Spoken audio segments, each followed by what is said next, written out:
Good day, folks. This is Greg Judy at Green Pastures Farm. Today we're moving these cattle into some really nice stockpile. We're going to give them about a 6-acre bottom here this morning.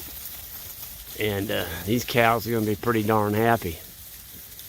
We haven't fed any hay yet. I think this is December 9th. So what are we, 2 weeks from Christmas?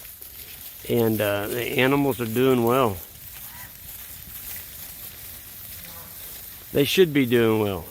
They're on some really high quality grass here. This was last grazed in October, about the 1st of October. So it's had about 60 days rest. And the animals are going to get a really nice diet in here this morning. They're just absolutely going to be in heaven to get their tongues around this grass. But they're going to go to the end. That's what they do. There's a paddock wire up there by that tree line. They'll hit that paddock wire, poly, and they'll start grazing coming back. Some of them are already grazing.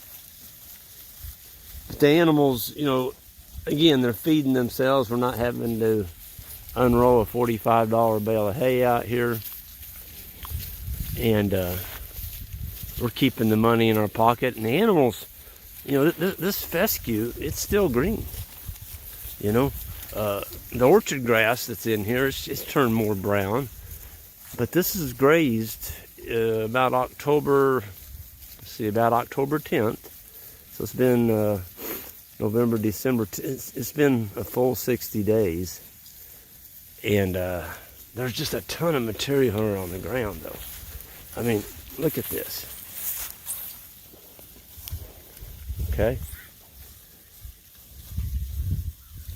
There's just a lot of feed out here. And so, I've been cautioning people to be careful. You know, there's a lot of different stories of thought out there about how to graze and different things. And some people, you know, are promoting, you know, nuke grazing, where you just really severely graze it and take it down to the ground.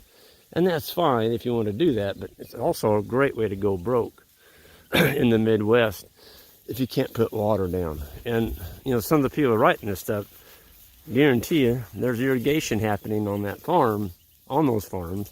They're able to put water down. And if you can put water down, well, then you can nuke it. But if you can't and you get in a drought, you're out of business. You don't have any grass. It's not going to come back because you don't have any water. You can't put water down. And I don't think irrigating grass with beef cattle is sustainable. If you look at the cost of pumping that water, if you've got to pump it, my God, I mean, that's going to kill you just running that big electric pump. It takes a lot of water to water grass. People don't realize they can turn their faucet on and water their farm. You can't do that. To grow any measurable grass, you got to put down probably 1 inch of water per acre. That's a lot of water. Okay? We don't have any water supply like that, not here in Missouri. Well, we got the Missouri River, but we don't have access to it. And even if we did, it would cost us thousands of dollars a month just to pump that water. Good way to go broke. So, you know, stay focused on the plants. Keep some ground cover out here. Don't nuke it. And when it gets hot and dry in the summer, you're going to have some feed. How do you think we grew this winter stockpile? If we'd have came here and gave it a severe grazing, we wouldn't have any grass out here. We'd be feeding hay right now. We'd go broke. So be careful, guys and ladies. Investigate everything that you hear. And if it sounds like it's too good to be true, it might be. Okay? I'm just telling you straight up, this is working. Okay? These animals are being fed on their own by themselves. And here we are in the middle of the winter. Everybody's feeding hay and we're not. So this works. The cattle are doing well. There's clovers in here. Okay, still green. The cattle are going to have a good diet, getting some of that this morning too. So we're getting a lot of natural reseeding. Here's a clover plant that got mature on us. Right there. All those seeds there. That's got seed in it.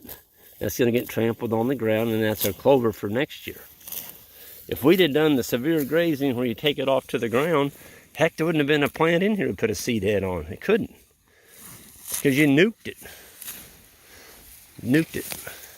I'm going to stay on the top part of the plants. And nuking, you're grazing it off to the ground. Where do you think the parasites are?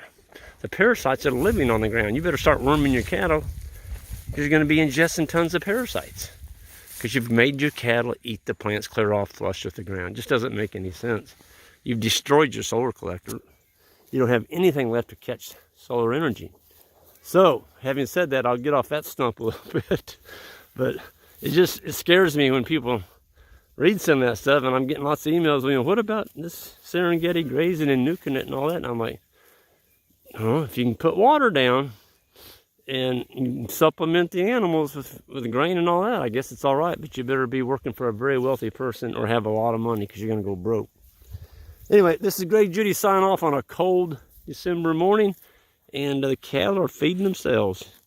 That hay's still sitting over there. We ain't fed a bale yet. Probably, we may not have to feed him if it keeps up like this. Everyone have a good one.